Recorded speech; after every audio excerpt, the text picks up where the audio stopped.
Muy buenos días a los radioescuchas que nos sintonizan en la frecuencia de Telemetro Radio, a quienes nos ven por streaming a través de Metcon Go, así como en RPC Televisión, en señal de televisión digital terrestre, y a quienes nos siguen en las plataformas de Telemetro Cuarto Poder en YouTube. Bienvenidos a la emisión de hoy, miércoles 20 de septiembre del año 2023. En materia internacional, lo más destacado tiene que ver con la aprobación que hizo el Parlamento iraní hoy mismo de un proyecto de ley que refuerza las sanciones contra las mujeres que no usen el velo obligatorio en lugares públicos, según reportaron medios oficiales. Hoy, cuando se cumple un año del primer aniversario, hace 4 días, de la muerte en custodia de la activista Mahsa Amini, una kurda iraní de 22 años que fue detenida por la policía por haber presuntamente vulnerado el código de vestimenta para las mujeres.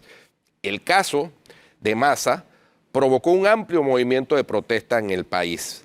Los diputados aprobaron la implementación del proyecto de ley sobre el hijab y la castidad por un periodo de prueba de 3 años, indicó la agencia de noticias IRNA, en un contexto de endurecimiento del tono por parte del gobierno contra el creciente número de mujeres que salen a la calle con la cabeza descubierta, sobre todo en las grandes ciudades. El proyecto de ley endurece las penas a las mujeres objeto de una denuncia por haber infringido el estricto código de vestimenta impuesto a ellas, uno de los pilares ideológicos de la República Islámica desde la caída del Shah en 1979. El texto prevé además sanciones financieras por, abro comillas, la promoción del desnudo y la burla del hijab en los medios y las redes sociales, así como multas y prohibiciones de salir del país para los propietarios de empresas cuyas empleadas no utilicen velo. Las mujeres que no usen velo o lleven vestimenta inapropiada en cooperación con los gobiernos, medios, grupos u organizaciones extranjeras u hostiles a Irán recibirán una pena de prisión de 4º grado, es decir, entre 5 y 10 años, según indica el proyecto aprobado en el Parlamento. Para convertirse en ley, el texto tiene que ser aprobado por el Consejo de los Guardianes de la Constitución. Terrible lo que está sucediendo en Irán.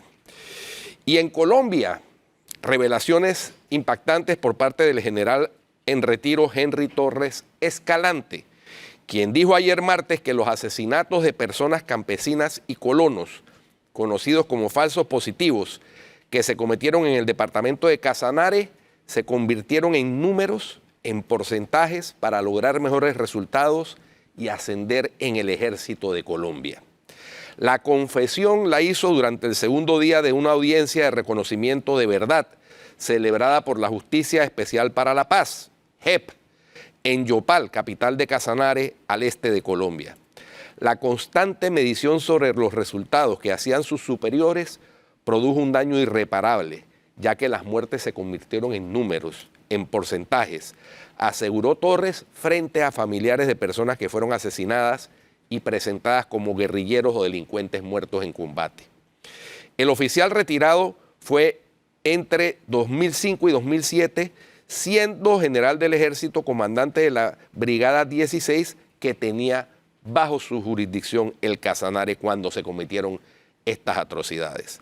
Torres, el militar de más alto rango en reconocer su culpabilidad en los falsos positivos, hace parte de 21 exmilitares y otros exfuncionarios del Estado que reconocieron su participación en el asesinato de 303 personas para hacerlas pasar por guerrilleros muertos en combate, crímenes conocidos en Colombia como falsos positivos. Con dichos crímenes, que fueron destapados a finales de 2008, los militares de la época buscaban recompensas, tales como permisos y ascensos, entre otros. Terrible esa situación que hoy pues confiesa el general en retiro Henry Torres.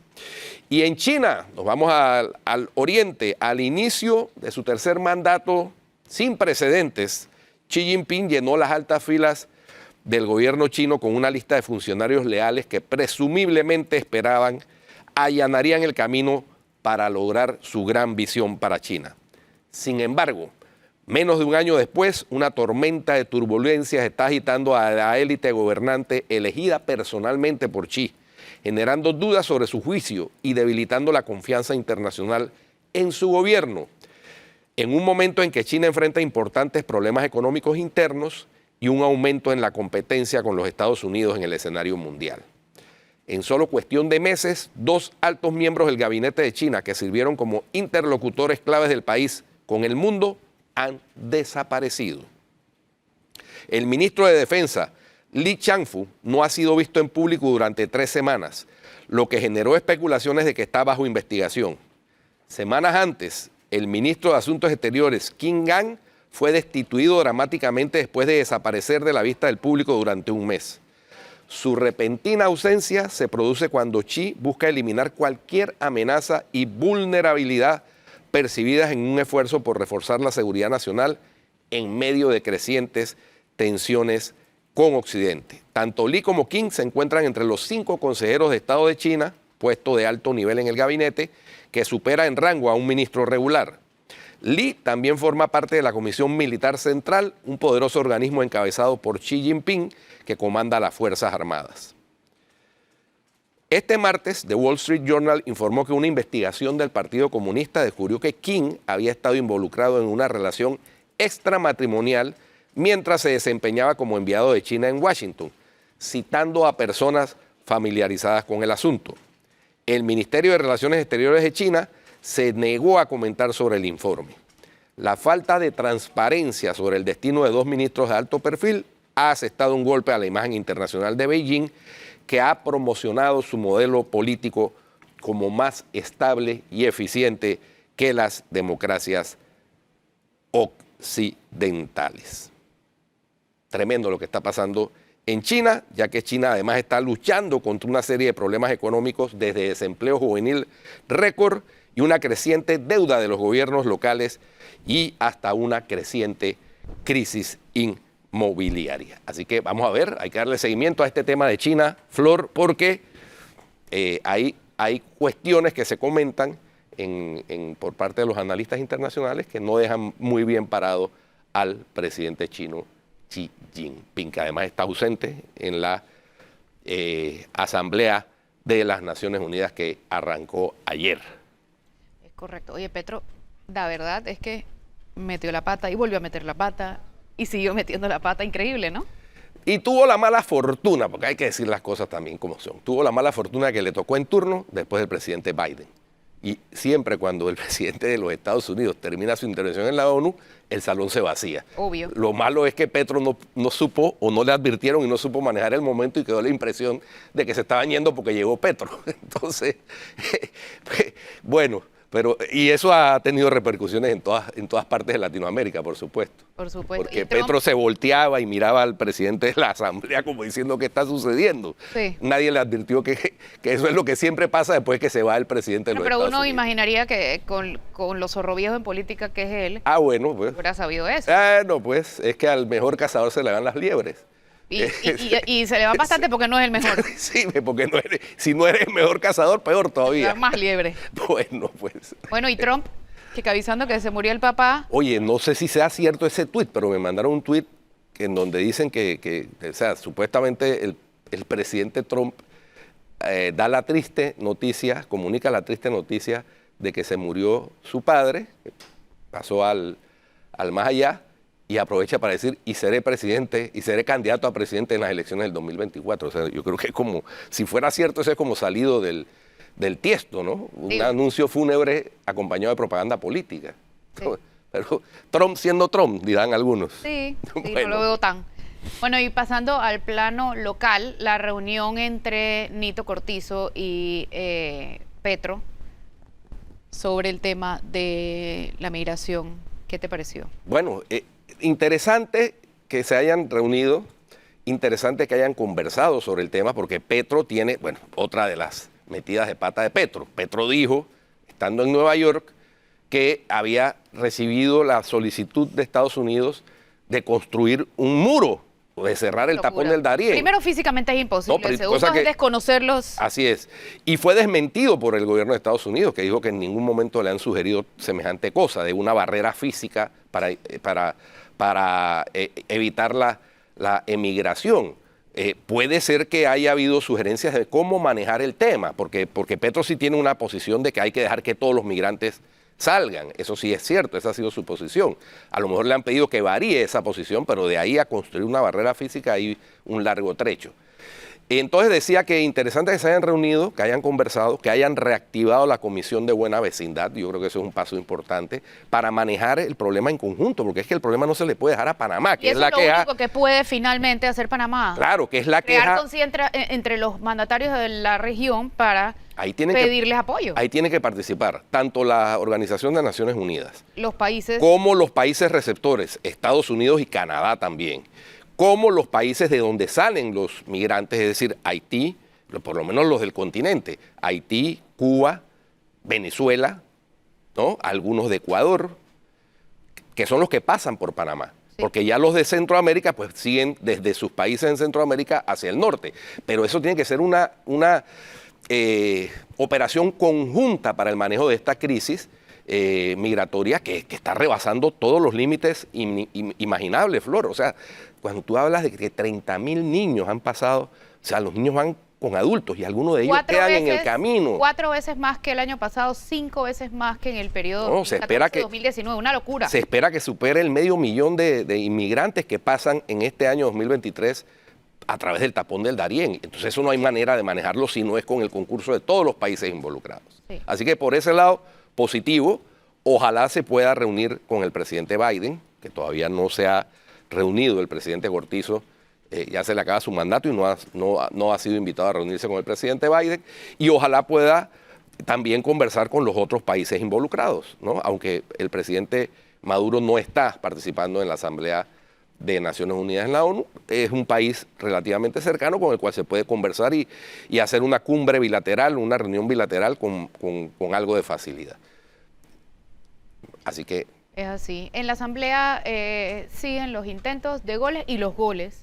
Ayer fue con el director de la descentralización, han alterado el orden del día para la vista presupuestaria de la Dirección de la Autoridad de Descentralización. Sí, hombre. Y la pasaron sin mayores cuestionamientos. Cero cuestionamientos. Desafortunadamente, bueno, coincidió con una visita de la Comisión de Comercio a las instalaciones de la minera Panamá en Donoso, y ahí estaba en esa visita uno de los diputados que sí hace su labor de escrutinio y de fiscalización, que es el diputado por la libre postulación Juan Diego Vázquez. Así que mala coincidencia, buena para el señor Mosley, Mosley Ibarra, director de descentralización, que se evitó los cuestionamientos puntuales, estudiados, analíticos que hace Juan Diego Vázquez. Sí. Yo no sé si eso fue así calculado o no, pero pareciera. Sí, el orden del día. Suponiendo que no fuera calculado, le salió bien al señor Mosley Ibarra, que se libró, porque eso al final de cuentas queda grabado, la gente puede verlo en YouTube. Invito a los que no han tenido esa experiencia que lo hagan. Yo particularmente me interesé mucho por la vista presupuestaria de la Autoridad del Canal de Panamá, y es una cosa realmente increíble las cosas que uno escucha ahí de los diputados, particularmente los diputados de Colón, Nelson Jackson y Jairo Bolota Salazar. Esos son como para un libro de García Márquez las intervenciones, ¿no? Bueno, pero mira, realismo mágico macondiano hablando colonense. De Colón, la amenaza de muerte a Diógenes Galván, candidato a la alcaldía de Colón, él responsabiliza directamente a Alex Lee. Me parece importante, pero más importante es que ponga la denuncia. Oye, esto, sí, claro. Y esto se da en los momentos en que en Colón había un ambiente positivo a raíz de la actividad que hizo ayer la Cámara de Comercio, Industria y Agricultura de Colón, liderada por Michael Chen, con el auspicio de varios medios de comunicación y de varias empresas que se encargaron de llevar a los candidatos presidenciales que quisieron acudir, porque no fueron todos. No fue ni Martinelli ni Gaby Carrizo. Ni Zulay Rodríguez. Ni Zulay Rodríguez. Ni Zulay Rodríguez. Bueno, Gaby Carrizo estaba en Nueva York acompañando al presidente. Pero los otros pues no decidieron no asistir. Lo cierto es que se hizo un gran evento, se anunció por parte de la embajadora de Estados Unidos la construcción de un Pan American Center parecido al que hay en la Ciudad del Saber. en donde la gente de Colón puede acudir a ver todas las ofertas que hay por parte tanto de la embajada como de otros organismos de los Estados Unidos, incluso de ofertas para becas y demás. Y trabajo, yo creo que eso es positivo. Y bueno, la campaña del cambio comienza con mí.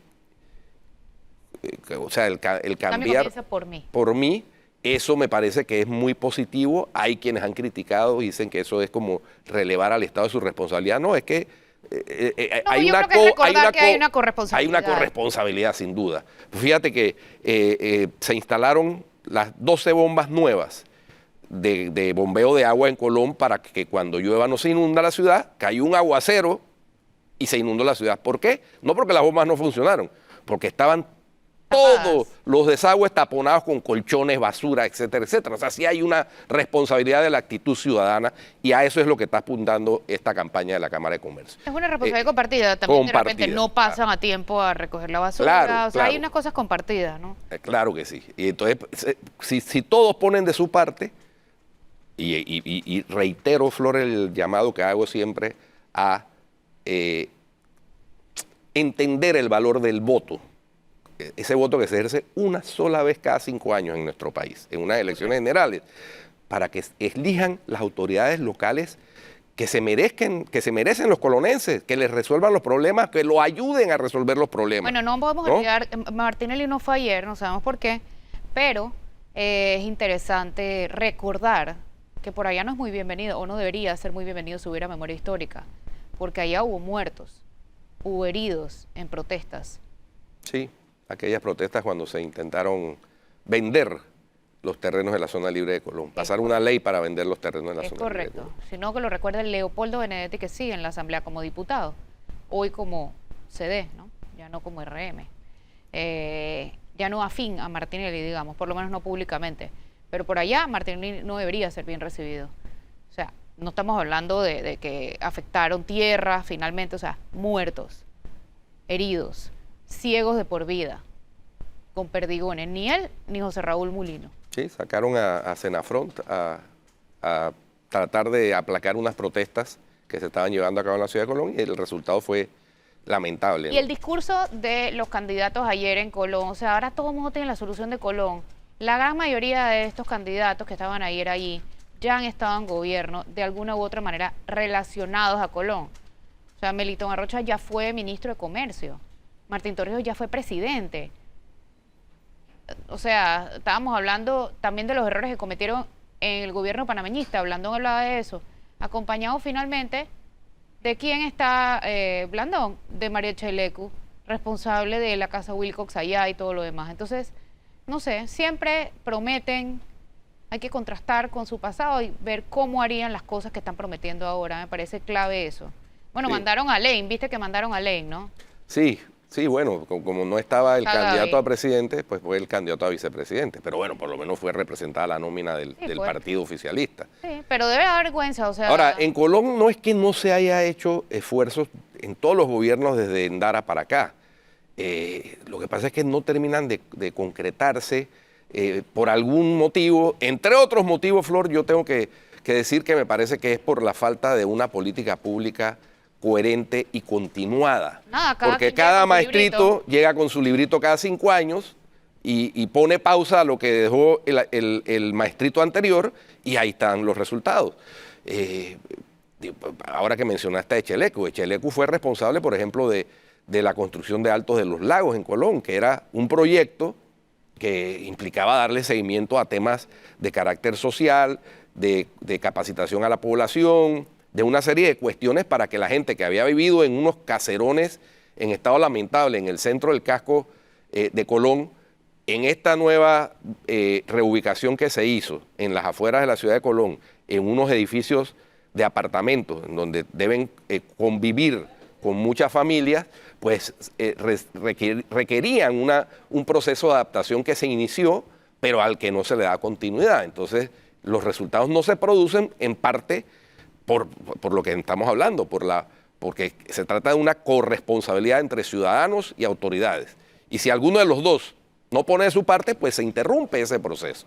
Y ahí es donde estamos viendo esos resultados de Colón. Podría decirse que es una ciudad fallida, ¿no? Desde todo punto de vista, siendo una ciudad pequeñita, bien trazada, la ciudad mejor trazada del país, y con una actividad económica en ebullición permanente, porque ahí están no solamente la zona libre de Colón, sino que están los puertos del extremo caribe del canal de Panamá, con toda la actividad que eso genera, los puertos de cruceros con toda la actividad que eso genera, y sin embargo no vemos que Colón termine de despegar. Vamos a ver si con esta campaña y el compromiso de los candidatos, una vez más, se puede sacar adelante no solamente a la ciudad de Colón, sino a la provincia de Colón, que tiene tanto potencial turístico.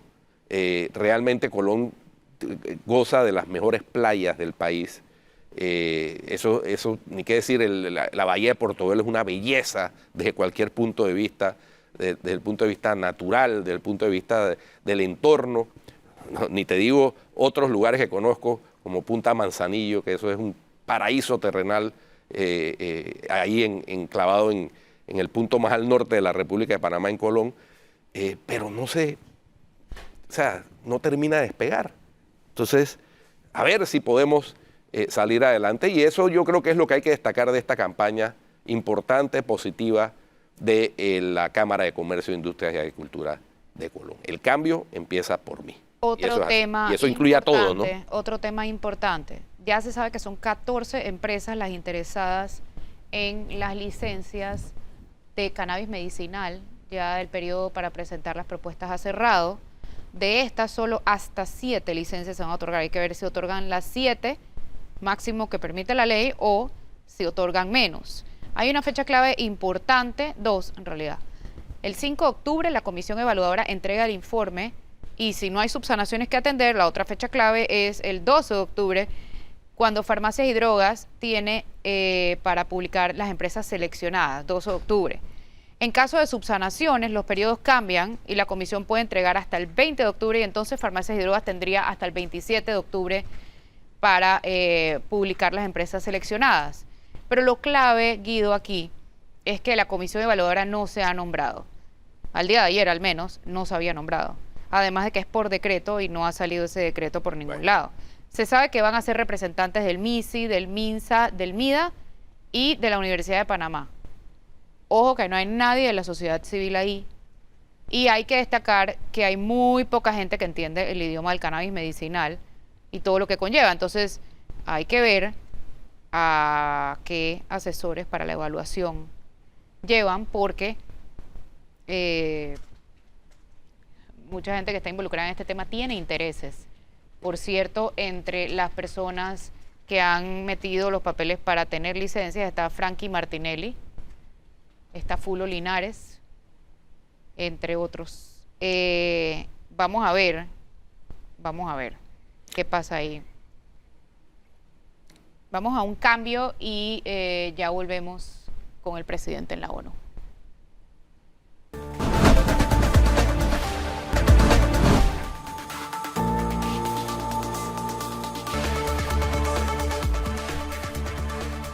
Estamos de vuelta en Cuarto Poder, Flor, y tenemos imágenes de la presentación que hizo el presidente Laurentino Cortizo Cohen en el marco de la Asamblea General de la Organización de Naciones Unidas en Nueva York, en donde se refirió a 2 temas fundamentales para Panamá. Primero, el Canal de Panamá. Reiteró que el canal está siendo manejado de la manera eficiente en que lo ha manejado Panamá, y que el compromiso es mantenerlo con ese manejo eficiente, a pesar de las dificultades que plantea para el manejo del canal el cambio climático y la eventual escasez de agua. Y el otro tema que planteó fue, por supuesto, el de la migración irregular y la bomba migratoria, porque no hay otra manera de llamarlo, que está azotando a Latinoamérica, pero especialmente a Panamá, que es un país de paso, por donde se espera que al finalizar este año hayan pasado, como decíamos hace un rato, alrededor de 500.000 migrantes con destino a los Estados Unidos y Canadá. Y eso requiere de la asistencia de los países que están involucrados en esa oleada migratoria, porque Panamá no tiene la capacidad para manejar eso como Estado si lo dejan solo. Y ese fue el llamado de atención que hizo el presidente. Yo creo que... A nivel internacional me pareció bien la selección de temas. Sí, Son los sí, temas sin duda, sin duda. que había que tocar. Así es. Y bueno, habla bien, pues. Sí, independientemente de todas las flores que se echó a su gobierno y todo lo demás, bueno, Sí, pero eso es lo hierba hacen los aromática, presidentes, así, aprovechan Todos. ese foro. Para mí siempre ha sido equivocado, porque allá la gente no quiere saber Lo que haces tú internamente. lo que haces internamente, sino cómo estás resolviendo los problemas que te planteas para la comunidad internacional. Por eso es que para la comunidad internacional es un tema tanto la escasez de agua en el canal como la crisis migratoria. Así que correcto. esos dos temas fueron bien abordados. Yo creo que hay otro tema antes de entrar en nuestra entrevista del día, Guido. Lo que hablábamos del cannabis medicinal es importante. Hay otras cosas bien importantes. Estoy abriendo aquí. Está el tema de los bancos. ¿Recuerdas que lo hablábamos acá Sí. hace unas semanas? Sí, correcto. ¿Cómo van a operar estas licencias si no pueden tener acceso bancario? En Colombia, y lo planteábamos también hace una semana, más o menos, hace unos días, en Colombia, donde hay cualquier cantidad de empresas dedicadas al tema del cannabis medicinal, el 25% de esas empresas han tenido que cerrar sus puertas porque los bancos no le abren cuentas. ¿Y por qué no les abren cuentas los bancos? Solo hay dos bancos, ambos estatales, que están manejando el tema de las cuentas bancarias de esas empresas en Colombia. ¿Por qué no les abren cuentas los otros bancos? Porque como el cannabis medicinal todavía no es en los Estados Unidos una ley aprobada federalmente, entonces los bancos corresponsales no ven con buenos ojos, porque los reguladores también los están observando a ellos y están con la lupa encima, abrirle cuentas o mantener corresponsabilidad más bien con bancos que manejen este tipo de cuentas de las empresas dedicadas a eso. Ese es un escollo que va a tener que ver cómo se supera en Panamá. No sé si el Banco Nacional y la Caja de Ahorros, que también tienen corresponsabilidad con el Centro Financiero de Nueva York y con bancos del Centro Financiero de Nueva York, puedan estar en capacidad de apoyar a estas empresas o buscar otra alternativa. Ahí va a haber que poner algo de creatividad al servicio de esta causa, porque definitivamente esta es una causa que busca solventar una crisis de salud pública, Sí. ¿no? De En el personas momento que se vea requieren así, de se le tiene que esos meter. medicamentos que hasta ahora han tenido que proveérselos al margen de la ley. Entonces, Correcto. ya una vez legalizado proveer los medicamentos, ahora hay que ver cómo se facilita Lo otro que es quién va se a poder- pueda producir esos ¿Quién va a medicamentos poder en Panamá. recetar eso? Eso no se ha dicho tampoco. También, eso es todo, es una serie de retos, ¿no? Es un No montón, es- pero el reto de la Comisión Evaluadora es importantísimo, porque tienen que estudiar la propuesta, que son como de 900 páginas cada una, de 14 empresas, y tienen 15 días para hacerlo nada más. Yo no sé si ellos van a trabajar 24 horas los 15 días para poder hacer eso o no, y tampoco hay expertos en el tema, entonces, ¿en base a qué se va a evaluar? Algo que no conocen. Además, le tienen que evaluar estado financiero, aparte de leer la propuesta, estado financiero, llamadas a embajadas, etcétera, etcétera, etcétera. Y van a evaluar de acuerdo a los puntajes que estableció el Consejo Técnico de Cannabis. Pero para la revisión, para poder dar los puntajes en ese proceso de revisión, hay que ver si se omiten pasos para favorecer a otros. O sea, aquí hay demasiados intereses. Vamos a ver ese tema, lo de los bancos, la docencia a los médicos para poder recetar, también es importante. Vamos a ver porque el tema es importante, Guido. Bueno, nos acompaña esta mañana Nayisca Pimentel, dirigente del partido panameñista. Bienvenida, Nayisca, además compañera de la maestría en ADEN School of Government, maestría en gestión de políticas públicas. Dirigente joven de partido político que se ha preparado adecuadamente, académicamente y en la práctica también. Bienvenida, Nayisca, a Cuarto Poder. Gracias, Guido. Gracias, Flor, aquí por tenerme aquí, poder expresar pues todo lo que venimos a comentar los panameñistas el día de hoy. Bueno, el domingo es la convención del Partido Panameñista en donde debe ratificarse no solo la alianza con el Partido Cambio Democrático, sino también la nómina que encabezaría o estaría encabezando para aspirante a presidente Rómulo Rux y aspirante a vicepresidente José Blandón Figueroa, presidente del Partido Panameñista. No, están en lo correcto. El día domingo 24 deben confluir, más de 1.500 convencionales que están confirmados hasta el momento. El viernes aproximadamente el Comité Nacional de Elecciones del Partido Panameñista debe estar lanzando pues, el corte con el padrón oficial para que desde las 8 de la mañana se estén acreditando y puedan ejercer su voto y ratifique, como lo establece nuestro estatuto, pues esta alianza y nuevamente sería otra participación u otra elección democrática que realiza el Partido Panameñista en estos recientes años. O sea, se espera que ese sea el resultado. Sin embargo, hay algunos, en los corrillos políticos del Partido Panameñista, hay algunos disidentes o que no están conformes, más bien, digámoslo así, con la decisión de que el que era candidato presidencial elegido en las primarias vaya como candidato a vicepresidente.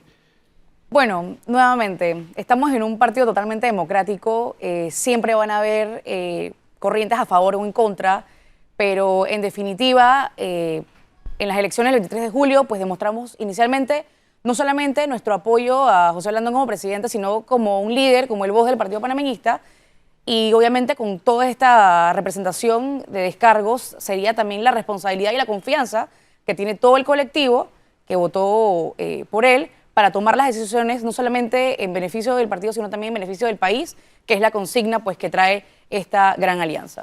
Los otros cargos que deben decidirse de aquí al finales de octubre, en una alianza, hay cargos importantes por definirse, en donde también hay candidatos, por lo menos para la alcaldía de la ciudad de Panamá, hay un candidato panameñista que fue a primarias, que es el señor Willy Bermúdez, representante del corregimiento de Don Bosco. Del lado de Cambio Democrático no hubo elecciones primarias, pero hay la aspiración públicamente manifestada por la diputada Génesis Arjona, ¿no? Y eventualmente, si retoma si retoma la alianza el partido del señor Toto Álvarez País, él tiene también un candidato, Raúl Ricardo Rodríguez, que aspira también a ser el abanderado de esa causa por la ciudad de Panamá. Bueno, él dice que él se va hasta el final, no importa qué pase en la cabeza. O sea, que él va porque va. A eso lo baja Dios, dijo él aquí, ¿no? Sí, sí. Bueno, yo creo que todavía estamos en discusiones a lo interno de los partidos políticos, en este caso de la Gran Alianza. Y yo creo que tanto Rómulo Rux como Blandón siguen haciendo el llamado a todas aquellas fuerzas o a todos aquellos candidatos por libre postulación que se sumen a esta iniciativa, que más allá de ser una unión positiva, tiene el objetivo principal de obviamente proteger y gobernar para todos los panameños, de poniendo los intereses, enfocándonos en temas importantes como el tema de salud, el tema de seguridad, el tema de la Caja del Seguro Social. Entonces, creo que sería un poco apresurado indicar cómo serían los otros puestos a nivel nacional, toda vez que estamos todavía en un periodo de conformar las alianzas y haciendo los llamados con otros actores políticos importantes del país. Interesante, interesante sin duda, Nayisca. Porque esta dinámica de las alianzas y demás, en virtud de las reformas al Código Electoral, ahora hay que hacerlas con mucha anticipación. Antes yo recuerdo que 2 meses antes de las elecciones todavía estaban en conversaciones y salía siempre por ahí un gallo tapado, qué sé yo. Ahora ya es a final de octubre y desde octubre hasta el inicio de la campaña no hay ningún movimiento más, salvo que alguien decida bajarse o se enferme o qué sé yo, o Dios no lo quiera, fallezca.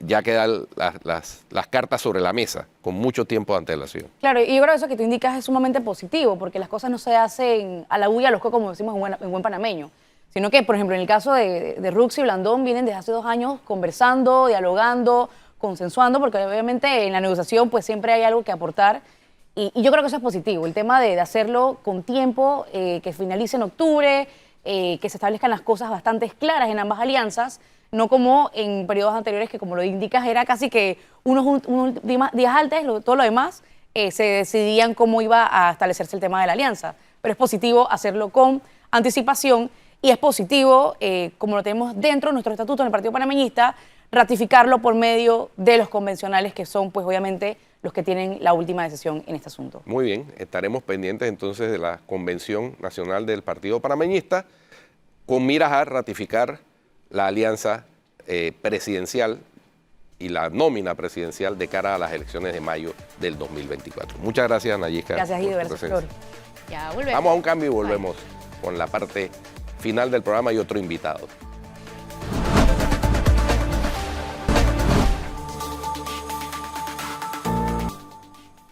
Estamos de vuelta en Cuarto Poder. Nos acompaña ahora Antonio San Martín, asesor político, consultor político, que está asesorando a varios de los candidatos, no a nivel presidencial, sino en otras aspiraciones de cara a las elecciones del 2024. Bienvenido, Antonio. ¿Cómo se ve el panorama? Ya aprovechando que no estás asesorando a ninguno de los candidatos presidenciales y eso te permite ver los toros desde la barrera con algo de objetividad, ¿cómo ves el panorama a esta distancia? Cuando todavía no están confirmadas ni siquiera las nóminas completas, ni la papeleta completa, porque puede incluso variar, incluso después de imprimirlas, en razón de las circunstancias judiciales que hay en curso, pueden variar. Veo el escenario complicado, bastante complicado.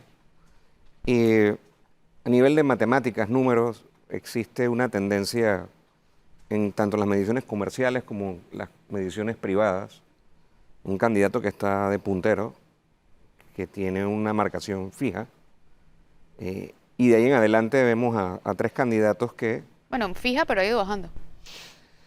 Yo no te diría que ha ido bajando, yo te diría que sí está estable en 30%, a veces 32, a veces 28, a veces 35, pero sí, no te puedo decir que existe Pero es que empezó una... en más de 40 y pico. No, mira que en las mediciones de nosotros siempre ha estado en 30. ¿Mediciones de nosotros quién? Cuando los candidatos necesitan tomar decisiones, nos piden medir. Entonces yo como profesional le entrego una encuesta al candidato para que él tome decisiones. Así que te estoy hablando de la referencia de las mediciones que hacemos nosotros. Y siempre ha estado en un promedio, por ejemplo, en una ocasión medí en Ocú, en Herrera. Y era impresionante porque en la montaña, en las minas, marcaba 30%. Y también he medido, por ejemplo, Parque Lefebvre, San Francisco, diferentes lugares y siempre, por supuesto que hay sus variaciones, pero sí, yo no les diría a ustedes que está bajando, yo pienso que está simplemente estable. Nos decía una consultora política mexicana que tuvimos acá, Pérez Blas, que a esta distancia de las elecciones, cuando todavía no han iniciado la campaña, lo que la gente refleja en la llamada intención de voto es más bien el top of mind de quién tienen, Correcto. de quién tienen de quién tienen la recordación. Correcto. Entonces, por eso los dos que han ocupado la presidencia de la República, pues tienen más posibilidad de estar en ese top of mind. De hecho, la pregunta cuando hacemos intención del voto presidencial, la hacemos abierta, precisamente para ver qué está en la mente de la persona, ¿no? No le damos un listado. Algo que sí creo que se nos quedó en el tintero del comentario anterior es que, curiosamente, hay preguntas que hablan sobre, por ejemplo, por quién no votaría, o, por ejemplo, a quién le desagrada más. Y la relación, en este caso de ese candidato, es amor-odio. O sea, ese 30% que lo apoya con una convicción que le podemos decir que se trata de voto duro, es lo que se conoce en estos términos, ¿no? Pero el otro 70% simplemente lo detesta. Entonces, si ese candidato llega a crecer en la intención del voto, creo que no sería por la conquista de los indecisos, que siempre es el centro o el eje de toda campaña electoral, conquistar los indecisos, sino que sería por la suma de alianzas. Pero prácticamente la configuración del escenario electoral está prácticamente definida. Solamente falta el candidato Lombana, que anuncia su vicepresidente, y el candidato Martín Torrijos, pero prácticamente tenemos todos los caballos en la gatera. Los tendremos Suponiendo aquí, suponiendo que lleguen todos hasta el día de la fecha de partida. Y no veo que va a haber sorpresas. Por ejemplo, muy curiosamente ayer el candidato Martín Torrijos fue a un evento y fue al lado con Rosario de... Turner. Y entonces se especula si es Samuel o si es la doctora Turner. Me parece que quizás eso fue un intento de medir reacciones, o quizás tienen un tercer nombre y están esperando para ver si estos dos nombres generan. Y el otro candidato, Lomán, anunció que lo más seguro es un vicepresidente independiente. Exacto. Pero eso no va a sumar un partido distinto. Está país en el aire que no sabemos dónde va a aterrizar. Escuché a Rux decir que va a tener conversaciones con país. Me da la impresión, y mi interpretación, puede ser que yo esté equivocado, de que en este caso como que las negociaciones Cambio Democrático y Panameñismo se hicieron en los circuitos más complicados y en los lugares más complicados, distritos más importantes, y prácticamente país entra a rellenar otros espacios. Esa fue la impresión que me dio. Pero no creo que vaya a haber variaciones. Los CDs rebeldes van a terminar partidos, una parte va a quedar con el PRD y otra parte va a estar apoyando a RM. Así que yo les diría que casi tenemos un escenario prácticamente configurado. ¿Cómo ves las posibilidades, Antonio, porque se ha comentado que por primera vez en mucho tiempo la izquierda panameña está representada por dos personas que son además académicos? Correcto. ¿No? Ya habían estado aspirando a través del Frente Amplio por la Democracia con dos candidatos que venían del sector obrero y sin éxito, Sí. con tan poco éxito que el partido desapareció en 2 elecciones seguidas. Y ahora tienen una nómina conformada, como dije, por 2 profesores universitarios, Maribel Correcto. Gordón y Richard Morales. Bueno, los dos son académicos de mucho respeto. Yo en lo personal soy amigo de Richard Morales porque somos profesores ambos de la Facultad de Derecho de la USMA. No conozco a la profesora Gordón, pero sí son académicos muy serios, muy profesionales. Pero, a ver, un par de aproximaciones y con esto quiero tratar de ser lo más objetivo posible. En primer lugar, aquí en Panamá la etiqueta izquierda no tiene el correspondiente matiz correcto. En el sentido de que te ponen izquierda todo lo que huela a izquierda sin diferenciar si es socialdemocracia o si es comunismo. Entonces, eso es una de las primeras cosas que afecta a este tipo de candidatos porque el panameño se asusta. Porque donde escucha la palabra izquierda piensa inmediatamente en comunismo y no son lo mismo. Los modelos socialdemócratas europeos son muy distintos a los modelos comunistas que han existido en otros países. Creo que eso es algo que ellos como candidatos tienen que tomarlo en cuenta. Y también, dicho sea de paso, es lo que dificulta que las candidaturas de izquierda crezcan. Porque de una forma u otra, los panameños creemos en el capitalismo, creemos en la libre empresa. Lo que nosotros no estamos de acuerdo es que nos roben nuestras autoridades, pero creo que sí creemos en el capitalismo, en el buen sentido de la palabra. Entonces quizás eso asusta mucho a muchos votantes. Aquí cuando los hemos tenido a ambos, tanto a la profesora Gordón como al señor Morales, al profesor Morales, les hemos planteado la diferencia entre el modelo socialdemócrata de los países nórdicos, donde lo que impera es la libertad económica, y ellos se han decantado por preferir un modelo tipo el de China, que dice que ha resuelto y ha podido sacar a 400 millones de chinos de la pobreza en los últimos 25 o 30 años. Sí, políticamente China es un modelo comunista, es una dictadura totalitaria políticamente hablando, no hay democracia en China, pero desde la década del 60 del siglo pasado, la gente no sabe esta parte, pero China era aliado comercial de Estados Unidos, hubo un pacto entre ellos, y comercialmente hablando China es un país capitalista, como lo puede ser Cuba con sus hoteles, Correcto. donde dicen que ellos que son comunistas y tienen a su pueblo, lo voy a decir en buen panameño, jodido. Sin embargo, el capitalismo es lo que mantiene Cuba con sus hoteles y su turismo. Entonces creo que aquí hay un poco de hipocresía, ¿no? Por eso es que les digo, miren, el hecho de que yo te diga que yo soy socialdemócrata no significa que voy a apoyar el régimen chavista de Venezuela, porque además de que es una dictadura, le están robando a su pueblo. Y entonces tienen una mezcla ahí, que si es comunista, socialdemócrata. Pregúntame por la socialdemócrata, los socialdemócratas europeos. Y entonces vamos a hablar de otra cosa. Pero los modelos que tenemos en América Latina tenemos un populismo muy mezclado. Sí, populismo de izquierda, autoritario, y de derecha también ahora con ribetes autoritarios, ¿no? Como se está viendo en El Salvador. El populismo también puede ser de derecha, Claro. así mismo como puede ser de izquierda.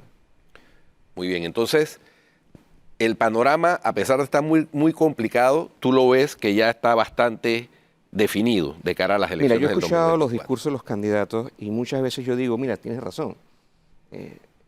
Hay que combatir la corrupción, hay que estar de acuerdo en que tenemos que acabar con la desigualdad. Todo eso estoy de acuerdo.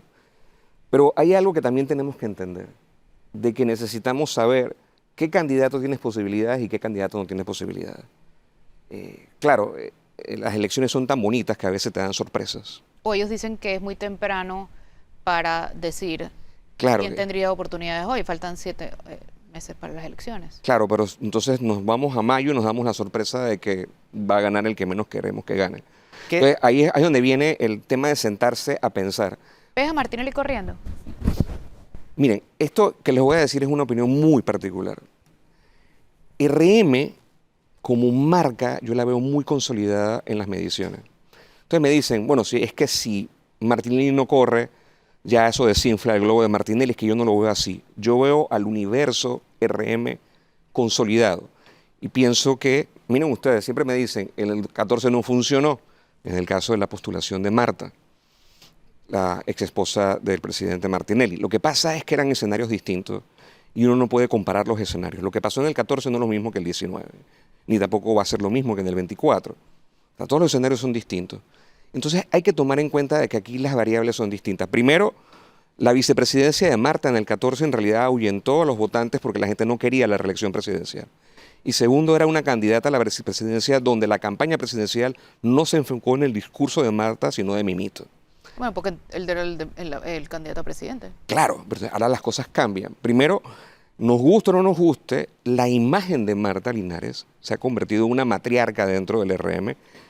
Estoy hablando dentro del universo RM. Independientemente de que a nosotros no nos guste Ricardo Martinelli, no significa que la gente que está dentro de RM lo vea de otra forma. Ellos ven a Marta Linares de Martinelli con mucho respeto. Entonces, ¿qué pasa? Le estás dando mucho tiempo a la campaña presidencial de Martinelli a hacer las adecuaciones. Es una mujer de temple, es una mujer de carácter. Y yo sí siento que ese voto duro se va a mantener. Por lo tanto, a mí me preocupa porque el margen de indecisos está muy bajo. O sea, las O elecciones... sea, que la gente ya está definida. Mira, las elecciones siempre, la suerte de una elección depende del margen de indecisos, si es grande, si es pequeño o si puede influir en el resultado. El tema es que tú tienes un Martinelli trepado en 30 y todos los demás 20 para abajo. Mucho menos de 20. Estoy siendo positivista, en que 20 para abajo porque están marcando 15 y hasta 10. Por eso. Entonces, solos no alcanzan a Martinelli. O sea, Hay la que ver matemática ahora- no me da. Hay que ver ahora que se suman Rux y Blandón, que antes se medían por separado, a ver si esa suma de 1 más 1 suma 2. ¿No? Sí, En y ocasiones estarán suma rayando menos, 15. en ocasiones suma menos, pero hay otras ocasiones donde suma más, ¿no? Una pero- pregunta que quiero hacer. Están rayando 15, que ese es el Antonio, problema, que si lo sumas, rayan 15. Una pregunta que quiero hacerte. La campaña, o sea, la campaña política se supone que es para vendernos las propuestas de los candidatos. Claro. Entonces, los discursos de, sí, lucha contra corrupción, lucha contra la desigualdad, todo eso son discursos. ¿Cómo hacerlo? De eso se trata la campaña. ¿Y Sí. con ¿De qué? qué candidato convence al electorado de que él tiene la capacidad para hacer eso, para convertir eso que es discurso en la práctica? ¿Eso el electorado panameño reacciona ante eso, ante esa campaña o no necesariamente? Es curioso porque en el 19 el plan de gobierno de Lombana fue un ítem negativo para él. Sí, no tuvo un plan de gobierno. Y eso lo criticaron. Pero ¿qué pasa? Generalmente en las campañas electorales el plan de gobierno no es un ítem importante. Porque el tema es que si la conquista de los indecisos, y los indecisos quieren escuchar cómo vas a resolver el problema del desempleo, el problema del agua, el problema de migración, el problema de la seguridad, Seguro social. seguro social. Entonces, ¿qué hacen los consultores políticos? Te piden que vayas directamente a las demandas de la gente. O sea, los problemas de este país, yo creo que si tú agarras los planes de gobierno, tanto de candidato como de partido, es una letanía de metas, identificación de problemas que ya todos sabemos. La gran pregunta es cómo hacerlo. Ok, nos tenemos que ir, ya se nos acaba el tiempo, pero una última pregunta muy rápida. ¿Ricardo Lombana obtendría más votos ahora que en el 2019 o menos? Hasta ahora está marcando muy por debajo de lo que hizo en el 2019. Está marcando entre 8, 13, a veces sube a 15. Lo que significa que si saca menos del 19, la lectura va a ser, bueno, decreció. Y eso que no creo que va a ser positivo. Vamos a ver qué ocurre porque está anunciando la alianza con los independientes, a ver si ese es el empujón que falta. Yo soy de la tesis que Martín Torrijos se está llevando un buen par de independientes. Bueno, se nos acabó el tiempo, lamentablemente. Gracias, Antonio, por tu participación en Cuarto Poder. Gracias. Si usted sigue en Telemetro Radio, continúa con el brunch y en RPC Televisión, habla ahora con el profesor José Escobar y Delia Muñoz. Hasta mañana. Chao.